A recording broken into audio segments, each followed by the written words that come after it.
America is in crisis and President Trump is on the attack, but can he take his party with him?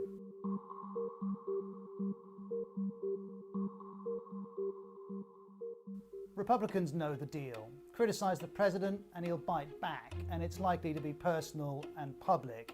Certainly many senior Republicans have reassessed Donald Trump. Back in 2016, Marco Rubio called him a con artist. Lindsey Graham went for jackass, nutjob, and race-baiting xenophobic religious bigot. Much later, and with Trump in the White House, he took that one back. There was this message too. I am all in. Keep it up, Donald. I'm sure you're watching. There's also this from Senator Ted Cruz before the election. This man is a pathological liar. Mr. Cruz has changed his mind too. The Republican Party has come around. Well, 2020 is now proving to be an extended loyalty test.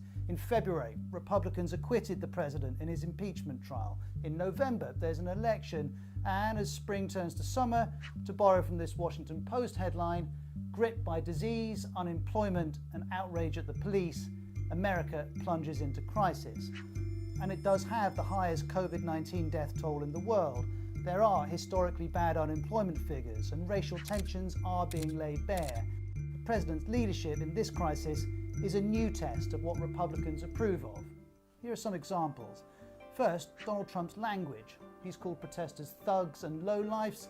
He's also tweeted, "When the looting starts, the shooting starts." Twitter placed a warning that this tweet glorified violence. Second, you'll have seen this. A peaceful protest outside the White House was cleared to allow this walk to a church for this photo. Third, the president continues to routinely demonize the press. In this tweet, he accuses the media of doing everything within their power to foment hatred and anarchy. Meanwhile, this is how the police has been dealing with the press, and the UN has condemned an unprecedented assault on journalists. I could also mention threatening to deploy the military in US cities, promoting conspiracy theories, terminating US involvement in the World Health Organization, and other actions by the president. So how are Republicans feeling about this? Well, one senator has criticized the tone of the president, and several others were asked about clearing that crowd for the church photo. Senator McConnell, was what the president did last night the right thing to do? Senator, nice to see you. Was what the president did last night right? Elsewhere, though, Mitch McConnell said he wasn't going to critique other people's performances. Senator Ben Sasse had no such qualms. He released a statement saying he's against clearing out a peaceful protest for a photo op that treats the word of God as a political prop.